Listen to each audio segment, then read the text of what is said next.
Welcome back, everyone. He's an author, a poet, broadcaster, political columnist, academic, very funny man. He's a holistic thinker. He thinks that there's excessive testing in schools. Who could possibly disagree? He seems rather keen on creativity. We like that. He wants students to be full of curiosity and questions. He's just beaten that old adage, the dog ate my homework, by having the most brilliant excuse, because of his 200 or so books, he was still signing them. That's amazing, and we very much hope that was part of your pleasure in coming today. He's very funny on the English language.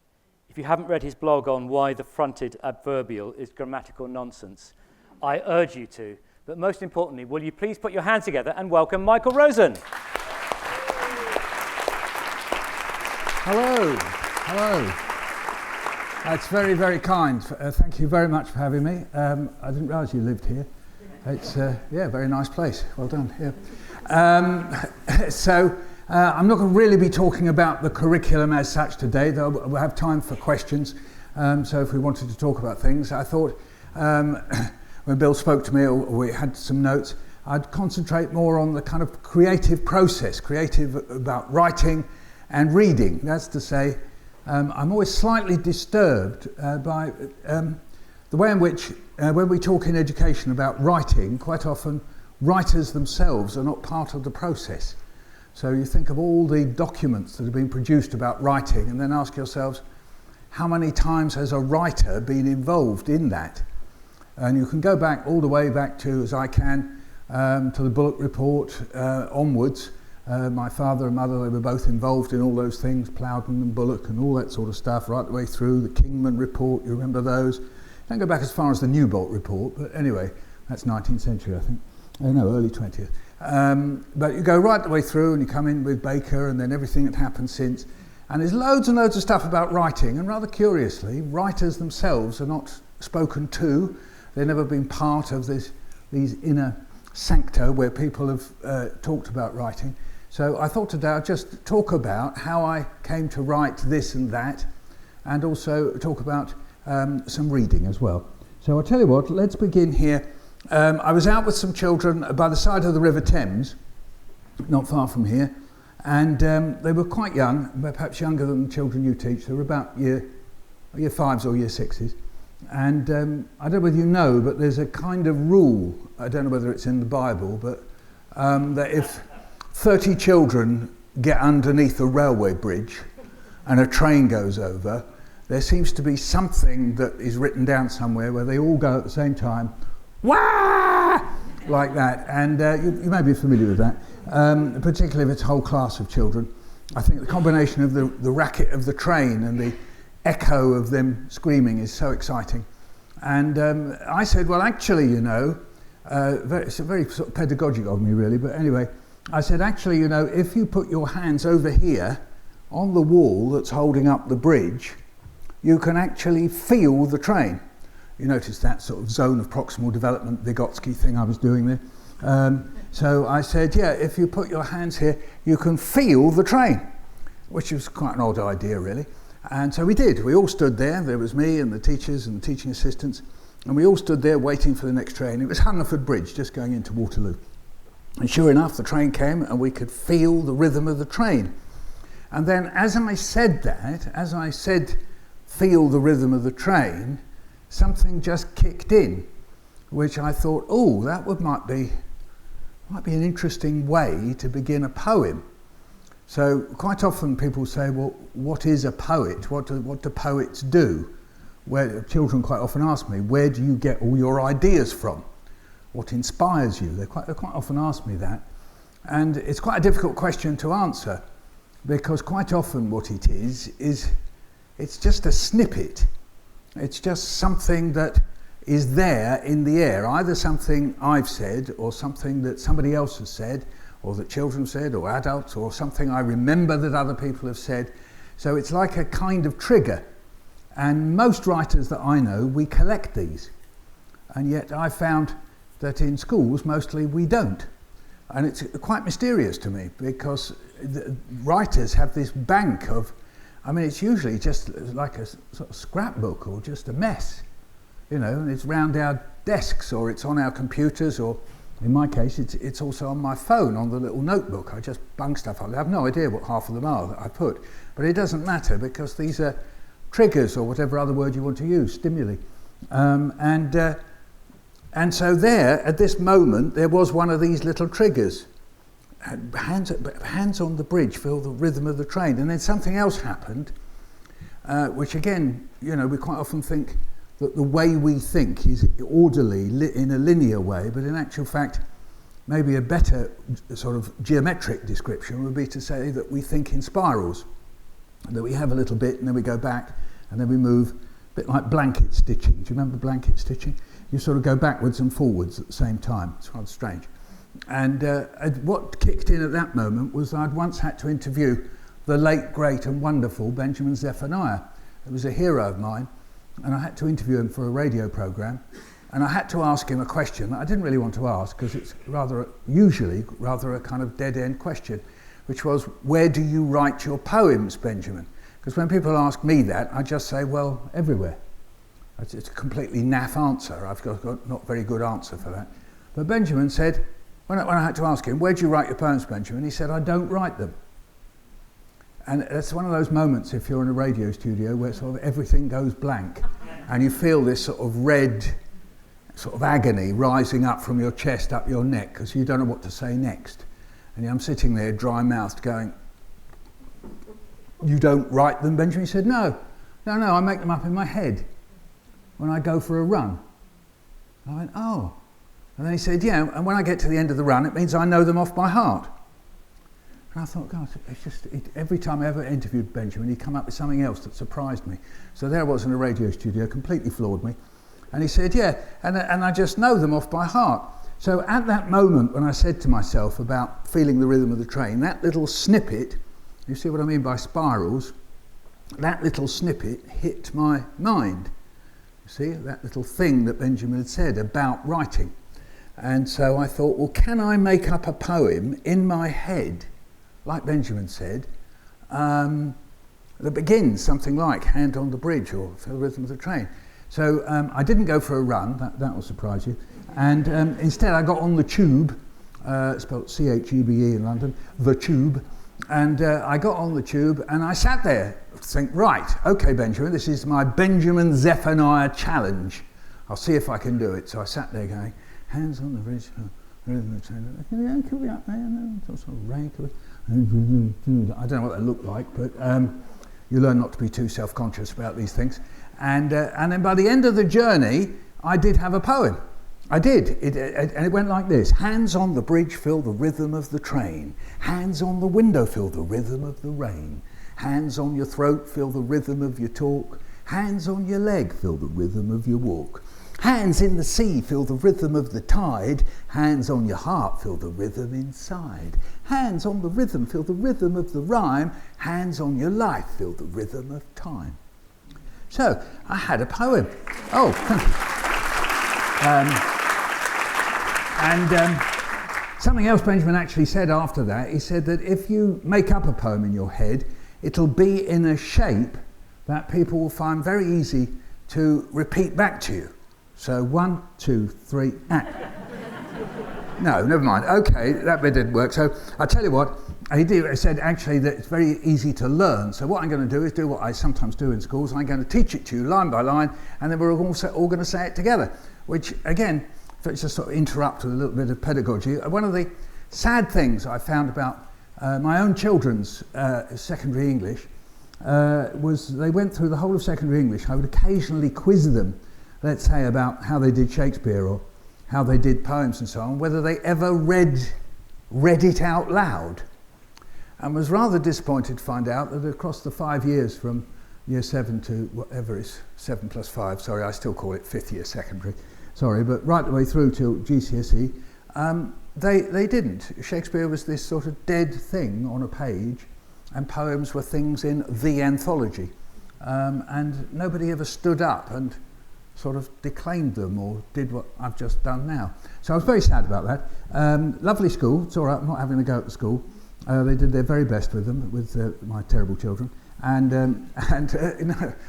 So anyway, so I'm now going to teach it to you line by line, and then we're going to perform it. We're going to break the silent reading barrier. Okay, here we go. So the first line goes, hands on the bridge, feel the rhythm of the train. Hands on the bridge, feel the rhythm of the train. Hands on the window, feel the rhythm of the rain. Hands on the window, feel the rhythm of the rain. Hands on your throat, feel the rhythm of your talk. Hands on your throat, feel the rhythm of your talk. Hands on your leg, feel the rhythm of your walk. Hands on your leg, feel the rhythm of your walk. Hands in the sea, feel the rhythm of the tide. Hands in the sea, feel the rhythm of the tide. Hands on your heart, feel the rhythm inside. Hands on your heart, feel the rhythm inside. Hands on the rhythm, feel the rhythm of the rhyme. Hands on the rhythm, feel the rhythm of the rhyme. Hands on your life, feel the rhythm of time. Hands on your life, feel the rhythm of time. Right, we're ready to go. I'll help you along. I'll count you in with 4. I promise you it's going to be easy. Here we go. We start with the bridge. 1, 2, 3, 4. Hands on the bridge, feel the rhythm of the train. Window. Hands on the window, feel the rhythm of the rain. Throat. Hands on your throat, feel the rhythm of your talk. Leg. Hands on your leg, feel the rhythm of your walk. Sea. Hands in the sea, feel the rhythm of the tide. Heart. Hands on your heart, feel the rhythm inside. Rhythm. Hands on your rhythm, feel the rhythm of the rhyme. Life. Hands on your life, feel the rhythm of time. Hey! So, Benjamin was right, wasn't he? Yes, that if you make something up in your head, it's got a sort of shape, and of course you can see, if that was in front of you or just hearing it, of course it was one of those things, sometimes I talk about with children, the idea that certain poems, you can think of them a bit like Lego, and each letter, each word has got different colours, and then you can take out one bit of Lego and then put in a different colour. So hands on the feel the rhythm of the So there's only 2 changes in those lines, which is like the pattern of folk literature, traditional literature, call and response, shanties, you may know that in the African American tradition and the Caribbean tradition, those call and response, so-called digging songs and so on, and much, much worse things from the slave trade and so on, that these call and response and repetitions, they're there embedded in the culture anyway, and you can use those as shapes with which to write poems, as I did there, but inspired very much by Benjamin. Now then, I'm going to talk about something very different. I'm going to go to a hospital. So some of you may know that I made the mistake of getting ill in 2020. I tried to keep it secret. I didn't tell anybody. That's not true. That was a joke. I was in a coma. Not my fault. They put me in a coma. That's the word I'm trying to look for. Yeah, they put me in a coma for 40 days. For 40 days and 40 nights. But it was a bit biblical of me. Not intentional. And when I came round, I didn't really know, how can I put it, very much. I didn't really know very much at all. And if you're a writer, that's quite disconcerting, because after you've had 40 days of drugs put into you, you kind of feel that we're supposed to knock you out. In fact, knock you out, and I was informed, paralyse me. That's because they stuffed a tube down my throat. So I was very discombobulated. And I thought, well, I'm going to try and see whether I can piece some of this together. And so over the next year, I did. I started to write fragments, bits. So I'm going to read you some of those, and you can see what you make of that. And they come from that kind of experience. So here we go. Some of you saw me perform this because you've just been telling me. So one of the first things I tried to remember was what was the last thing I remembered. Yes, because I vaguely got the idea that something had happened, but I wasn't quite sure. So I'll read you the sequence. In March 2020, you can't see a doctor, you can't go to A&E, you can't get tested. All you can do is ring a paramedic. I ring a paramedic. He tells me to breathe down the phone. I breathe. He listens. He asks me if I felt worse than yesterday. I say no. He says, "You're okay then." So Emma, that's my wife, drives me to A&E, Elsie, our daughter, in the back. I am panting. It's night. the road is empty, I go in, I don't have time to turn around, they're gone. So you'll have already seen that I've cast it in the present tense. Why do we do that? Why do writers do it? Why is it a great way to get students to think about writing in the present tense? Because of the immediacy of it, isn't it? So you have to cheat, because quite often when we tell a story, we might start in the past. But actually, if you encourage children, I sometimes use the analogy of football commentaries, which some of them will know, because it's rather peculiar. You just watch something, and then the commentator says, well, he's come down the wing, and it's in some sort of strange kind of football commentator's tense. There is that thing that, that Spag calls present perfect, but we never called it that when I was at school, but never mind, don't get hung up on that, Michael. But anyway, and he says, he's in the penalty area, and it's a dead cert penalty, and you think, no, we've just seen it. Why are you telling it in the present? Because it's immediate. And you can find it. You can find it in Shakespeare, you can find it all sorts of places. So obviously I've cast this in the present in order for it to be immediate. So they've gone. A doctor is standing by my bed asking me if I would sign a piece of paper which will allow them to put me to sleep and pump air into my lungs. Will I wake up, I say? There's a 50-50 chance, he says. If I say no, I say 0, he says. I sign. So that moment, I can often think about it, because that could have been my last moment on earth. The more I read about people who died because of COVID, because we had blood clots and things, you see. So that was our last moment. I'm in intensive care at this moment, you see. So you might say, well, sometimes a lot of writing is about tone. Now, when you look at all the instructions to do with writing that you'll find in all these documents and even in books about it, they hardly ever mention the notion of tone. And yet, in actual fact, that is, you could call it the affect, if you want to use a slightly pompous lit crit word. But the way in which we are affected is more often than not necessarily with a single word or a phrase, but with the tone.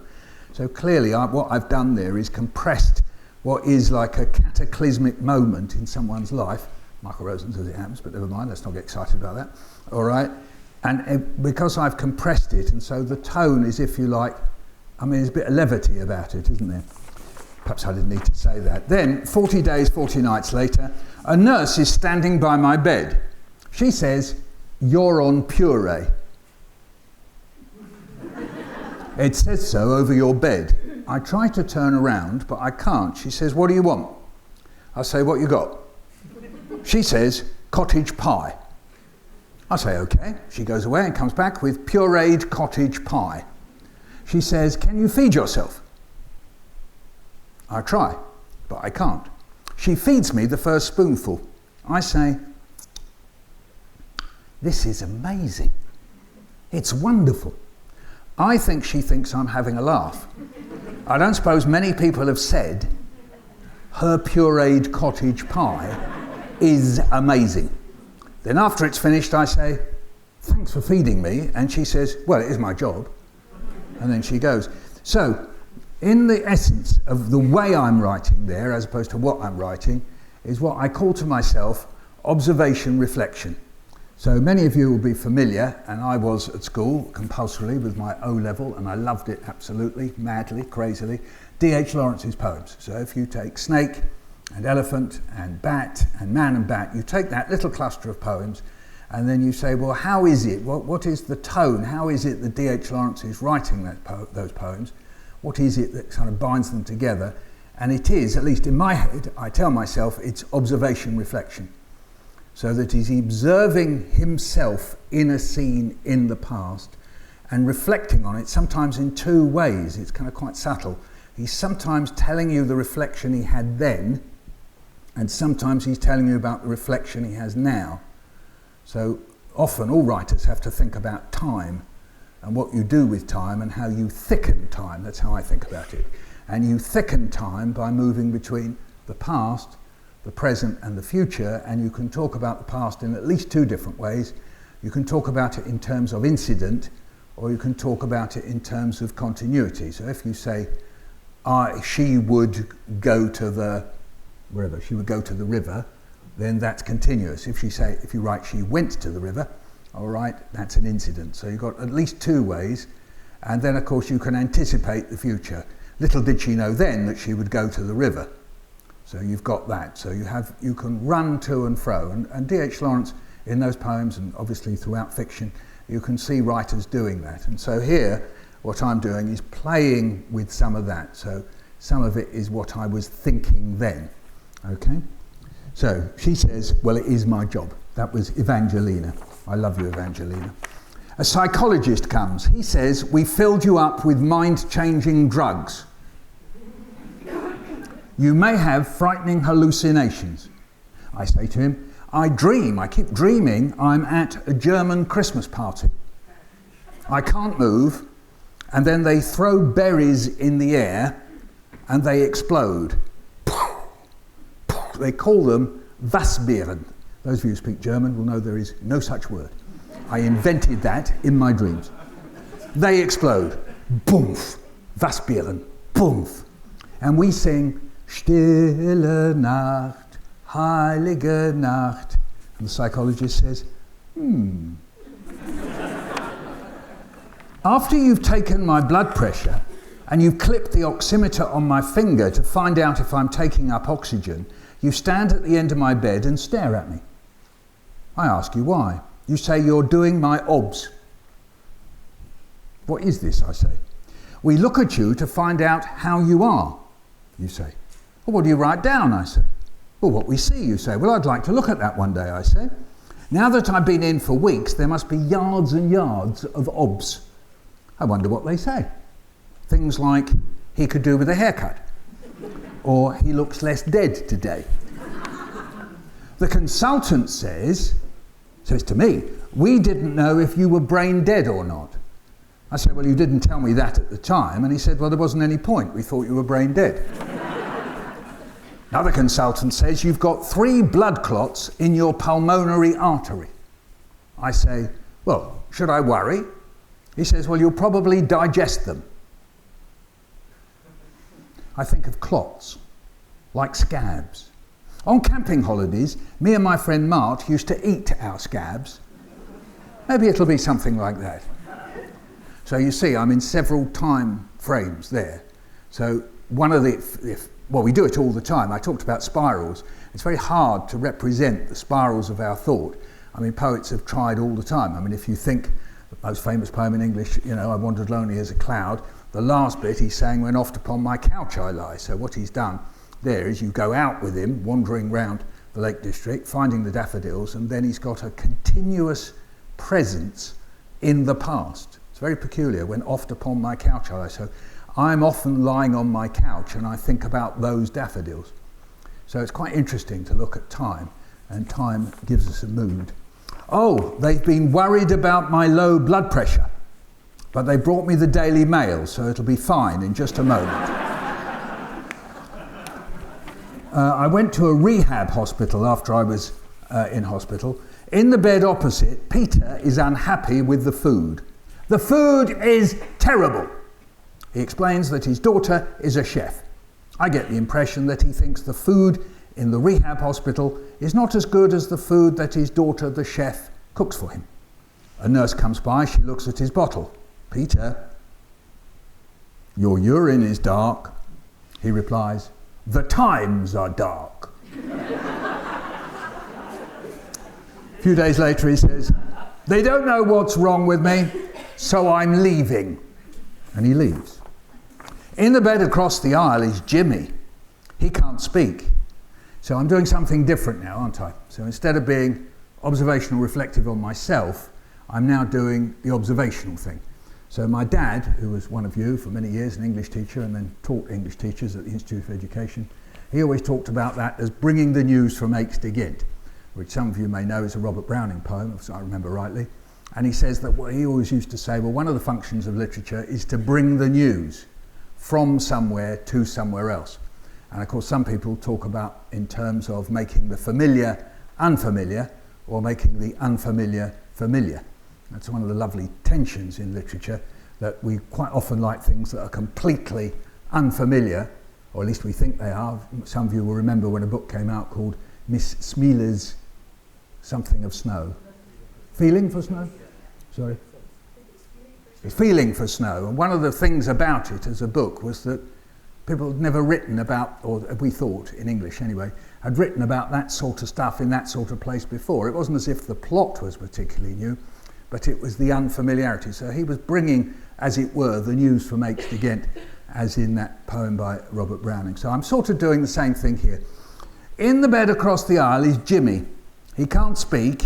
His wife rings him and the nurse puts it on speakerphone so we can all hear it. She's from Ireland and she tells him stories about what's happened to him. She says, I got you out of that place, Jimmy. You were going to die in there, Jimmy, and now you're in here, Jimmy. And they're going to get you better. Are you doing what they tell you, Jimmy? But he can't answer.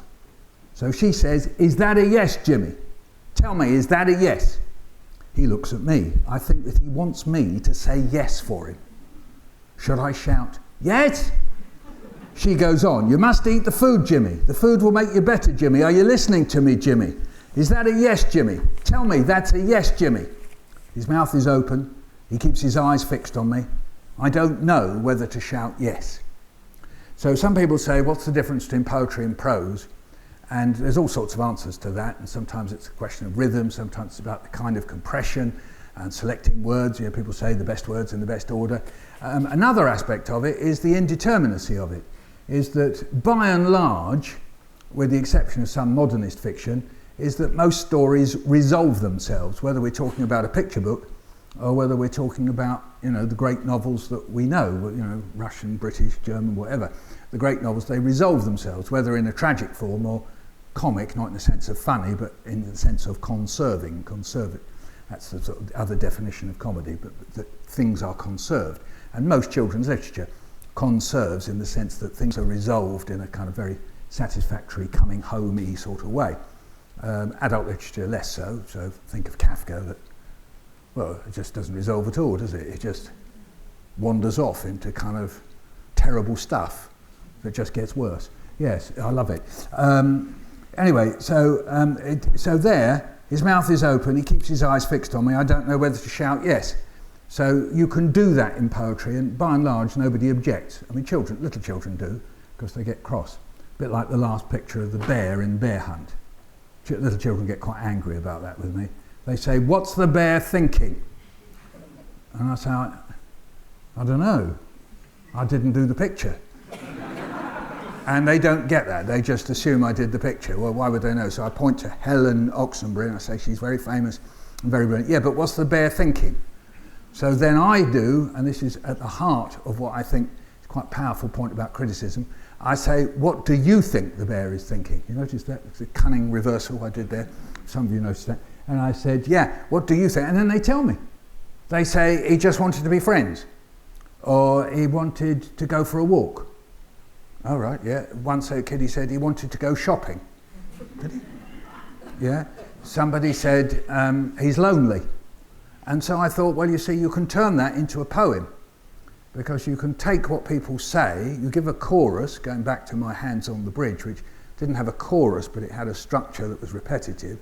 And so if you made up a chorus like, I'm a bear, and then you just collect up what everybody says the bear is thinking, you've got like a song or a poem. And you can do that almost with any point in literature. You could do it with Shakespeare, you could do it with anything. You can pick a point, you can pick a moment where you say, what is that person thinking? You can create a chorus line, and then you can say, okay, see whether we can make, it could be a chant, it could be a prayer, it could be almost any form, all right, and give a voice to that moment, that character. It could even be an object. If you think of the hanky in Othello, or you could write a poem from the point of view of the hanky. Why not? By goodness me, what a story it could tell. That Iago bloke wasn't very nice, was he? Yeah. They give me a stick. I call it Sticky McStick. Not the most original thing I've ever... It helps me walk. I love Sticky McStick, but then a physiotherapist says that I've become stick reliant. So I have to throw away Sticky McStick. The first time I walk to the toilet without Sticky McStick, I sing, search for the hero inside yourself. I sit on the loo and think, I wonder how many people have sung search for the hero inside yourself to get themselves to the loo. Anyway, I read that in this theatre piece that some people just told me that you've seen, and a guy's been filming it because he's making, or at least he says he is anyway, making a film about me. It's taken about 5 years and nothing's appeared yet, but anyway. I said, well, will you finish the film before I die, or will it be like are you making the film for the funeral? Anyway, he said, no. And then he said, and I've got someone for you to meet. Those of you who are very modern and alert will know who sung Search for the Hero Inside Yourself. Her name is... Yeah, that wasn't very loud, was it? Yeah, Heather Small, her name is.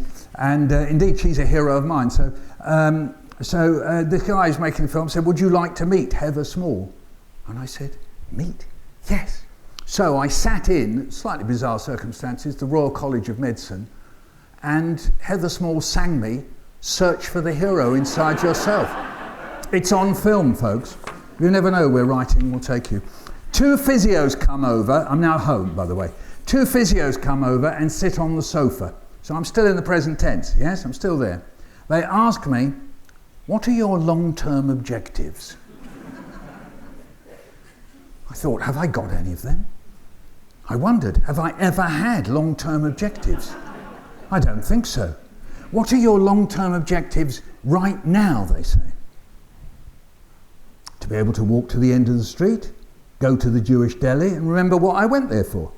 That would be good, I think. Yes, they say. Anything else? Live for a bit more? And come to think of it, I've never bothered to make pickled cucumbers. I just buy them. But my mother made lovely pickled cucumbers. I'd like to try that one day. You're doing very well. My grown-up sons come over and take the dad for a walk. I don't have a lead. I don't run off. And I don't sniff other dads. I'm asked to speak at an anaesthetist's conference. I stand up to speak. I say, I'm glad to be here. I think about that. I say, I'm glad to be here now with you, but I'm also glad to be here. You've asked me to speak for an hour about what it was like being in a coma. The thing is, you did a great job. Actually, you'd be in trouble if I did know what it was like being in a coma. So that's it, really. Thanks very much. Sorry it didn't last for an hour. And then, if you like, afterwards I was reflecting on a lot of things that coincided with my late son. I am not who I was. I try not to be sad about that. Grief is being sorry that things aren't the way they were. Things not being the way they were is grief. Yet nothing is the way it was. Even in grief, we see that we are part of all things becoming different. So some of you may know that I've forgotten who it was. It was an ancient Greek philosopher, I think Heraclitus or somebody, and it usually gets translated as either all is flux, and the only thing I know about flux was the stuff we used to use when we did soldering. But anyway, I think it means change, doesn't it? I think Shakespeare talks about it as well, doesn't he? Shake the superflux. Yeah, King Lear says, shake the superflux, which has got nothing to do with soldering. So all is change. And it's a very powerful notion, because quite often we think about life as being quite static, but in actual fact, nothing stays the same, anything. You know, even a great big cliff that doesn't look like it's changing is changing all the time. So it's a very powerful word, flux and change. And when you put grief into that context of flux, so you can see again my spiral thinking process, you take a word, you put it into a context, or you take a context and then go to a word. This is sort of the spiral thinking that's involved in writing, and I was thinking about grief, and that's how I ended up with that one. Okay, so I'll stop there with that little moment, and what shall we move to? I know, let me go to, yes, so something very strange has happened in my life, and you can't quite predict these things, is that when you write, you have to accept that what you're doing is surrendering. You write something, it comes out of you So though people haven't got access to your mind, the moment you write something, then if you share it with anybody, it is an act of surrender. You are actually saying, you go away with that and make of it what you will. And any writer, no matter how hard you try to control the situation, particularly megalomaniacs like me who go about performing, trying to control people's reactions, in actual fact you can't do anything about it. So it's sort of, writers hate it, you know, but in fact that's the joy of being a reader, that you've got it and they can't do anything about it. What can Thomas Hardy do about you reading Tess of the D'Urbervilles or Jude the Obscure? Nothing, because he ain't here. So that's the idea that, and also it becomes absurd, and sadly it runs through a lot of lit crit, of trying to constantly guess writer intention. But in actual fact, as the new criticism pointed out, the text can exist separate from the writer. You can, if you want to, bring the writer in. I'll talk about this in a moment. But in actual fact, it's with you. So this has happened to me. So very kindly, people have come up to me and said children have very much liked Chocolate Cake or Bear Hunt, and it's out of my control. I mean, rather horrifically, some of you read these books to your children, and it's terrible. I'm not there. I mean, you know, and you put your own voices on, and you know, and you change bits. It's just, it's outrageous. So there is this terribly democratic thing about what Emile Zola called the Republic of Letters, is that you can muck about with this stuff. And I discovered this because my son, I do a little poem, I'll do it for you first and I'll tell you what my son did with it. A little poem that goes, we sit down to eat and the potato's a bit hot. So I only put a little bit on my fork and I blow till it's cool, just cool, into the mouth. Nice. And there's my brother, he's doing the same. You can join in if you like, here we go. The less inhibited of you can anyway. Here we go. Get your fork ready. Here we go. And blow. Till it's cool. Just cool. Into the mouth. Nice. And there's my mum. She's doing the same. I did come from that sort of a home. Here we go. Fork and till it's cool. Just cool. Into the mouth. Nice. But my dad, what does he do? He stuffs a great big chunk of potato straight into his mouth, and that really does it. His eyes pop out, he blows, he puffs, he yells, he bobs his head up and down. He even, sorry about this, spits a potato onto the plate. And then he turns to us and he goes, watch out everybody, the potato's very hot. Well, we kind of knew that, didn't we?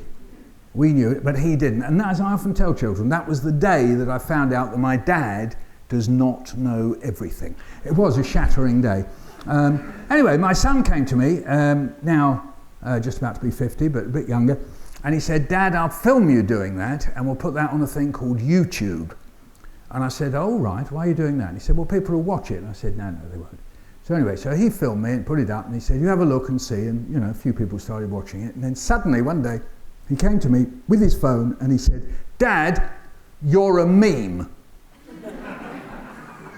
And I said, sorry, what's a meme? And he said, well, there's some boys in America, they've chopped the poem up, they've just taken the bit where you're going, oh, nice. And they're watching it. And I said, why are they doing that? He said, I don't know. He said, look.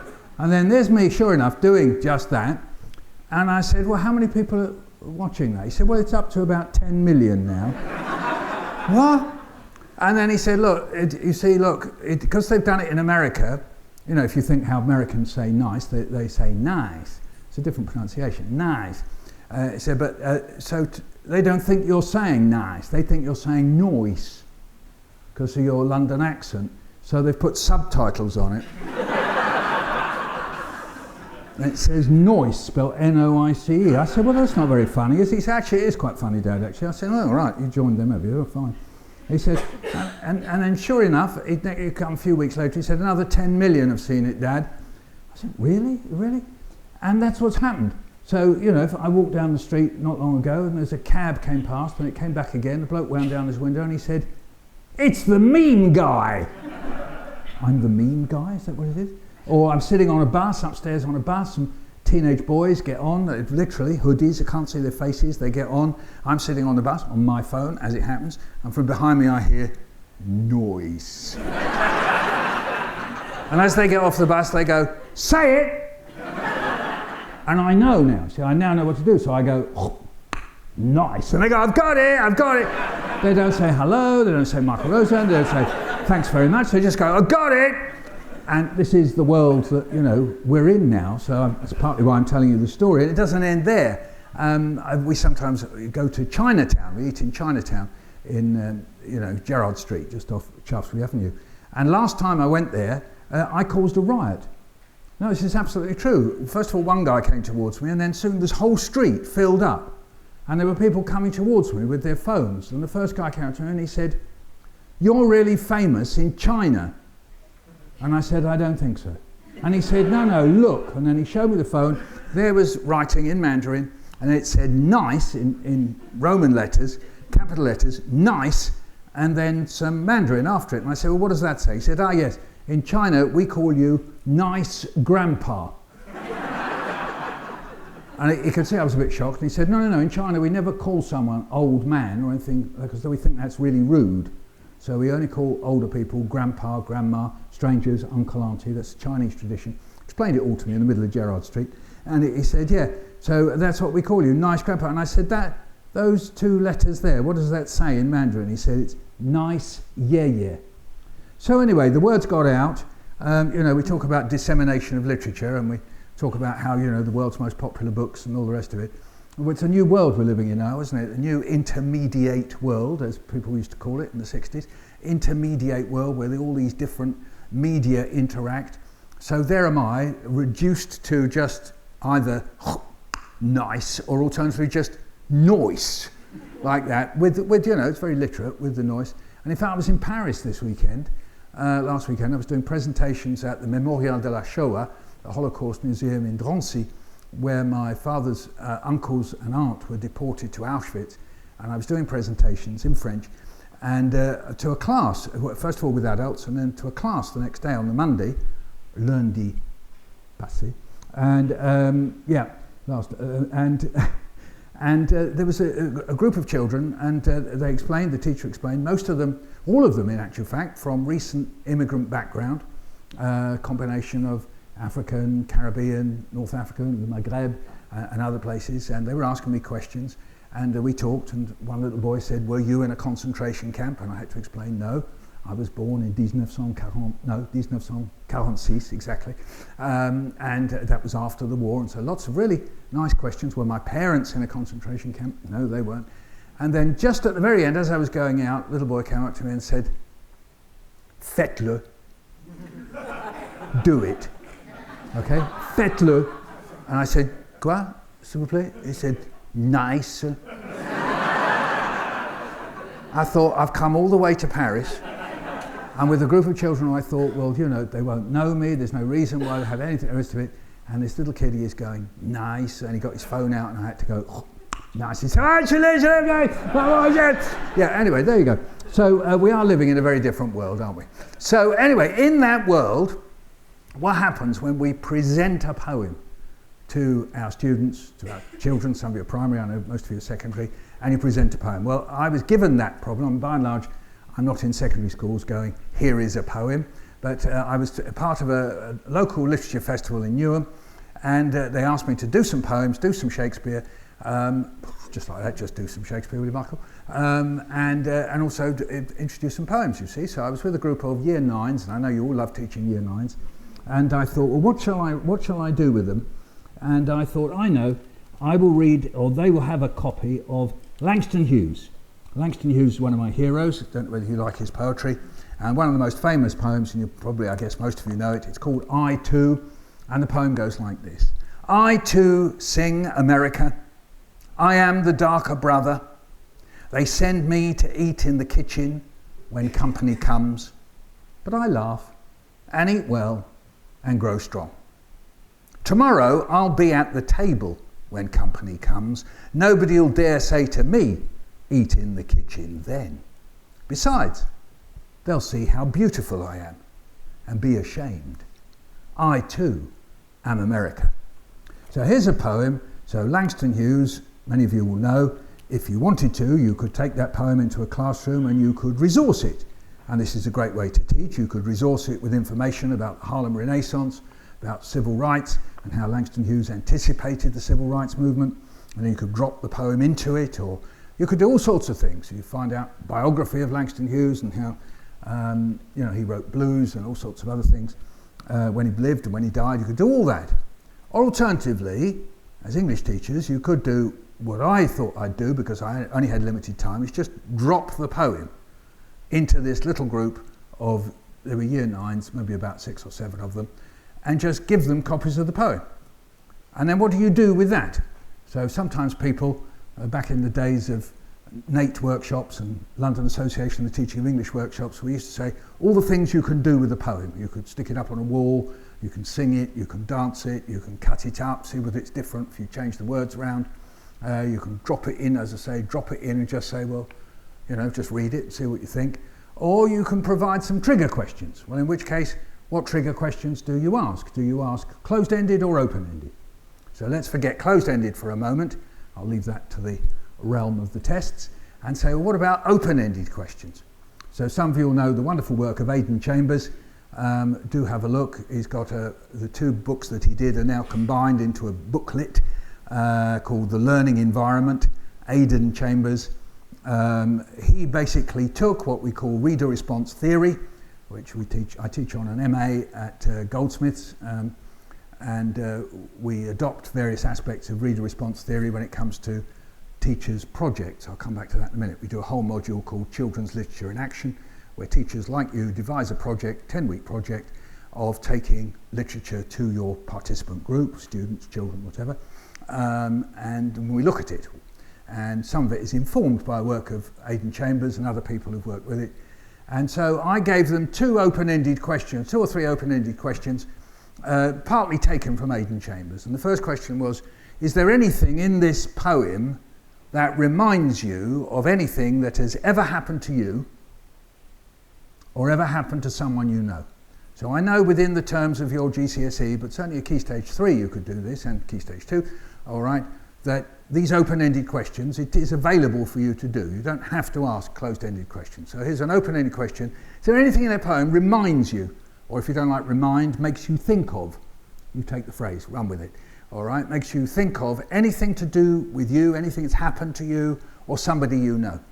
So to put a little theory label on that, that's what we might call the experiential response, something to do. When you ask, well, what do we respond with? We can respond with cribs and notes that are given to us, or we can respond to this. We can respond with this, the body and mind that I have. So that, if you like, opens that door. Anything at all that it reminds you of. And then ask yourself the question, well, why? Why did it remind you? And at that moment, particularly with older students, you're taking them one step towards abstract thought. Because the way we construct abstract thought is to take a minimum of two elements, find the commonality between the 2 elements, and come up with an abstraction. So my daughter once said, when we were reading Persephone and the Pomegranate Seeds, and when in the version I knew, the way Geraldine McCaughrean had it was that Persephone took pity on Hades. It's rather unfortunate, really, because it's a disgusting story. But anyway, I mean, it's beautiful, but disgusting in the original. So anyway, and took pity, and she said, what's pity? She was only 7. And so I said, well, it's like when you were sorry when your younger brother fell over. You see, I've got 2 concrete situations and an abstract, which is pity. So hiding behind these questions, they're interesting steps towards abstract thought, which after all is one of the things we think we're doing in education, isn't it? Taking students towards abstract thought.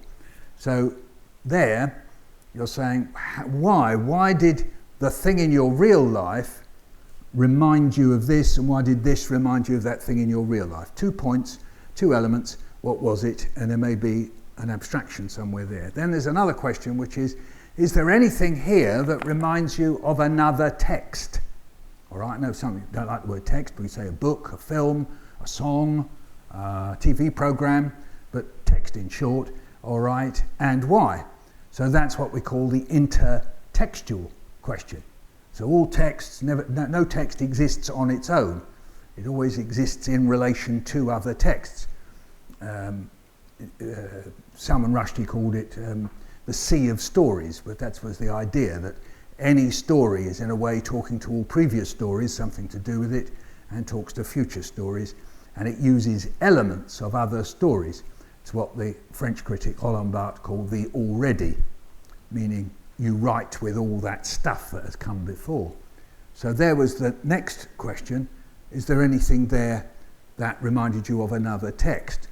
And then the third question is there anything in the poem there where you would like to ask somebody in the poem a question? So what question? Just like the little children asking me about the bear. The little children are a bit less inhibited than older ones. Yeah, what are you thinking, bear? If you ask them to ask the bear on the page, they will. What are you thinking? And then you can hide under the page and go, I want to go shopping. And they'll play that, that's fine. Older ones, slightly different. But you can ask Iago, what does he think he's doing? It's not very nice. You're not being very nice, are you, Iago?